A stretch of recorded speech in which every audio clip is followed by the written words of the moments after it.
Hello, hello, hello! Let's have some dates! Ito po yung dates na hindi pa siya ripe. So, ayan. Dates. Sa mga mahilig kumain ng dates dyan. So, this is the dates. Actually, pwede siyang kainin. So, let's try. Kukuha ka na isa. Ayan. So, we'll try.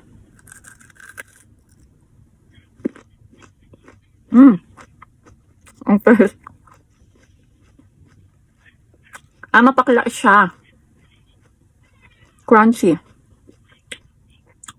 Ito yung buto na pag na-ripe na yung date. Sorry. Diba? Matamis siya in fairness. Matamis pero medyo mapakla. Just the dates. Ngayon ko lang alam na nakakain pala siya pag kahit hindi pa siya yung fully ripen. Masarap siya in fairness. Kasi matamis. So, ito yung dates. Thanks for watching everyone.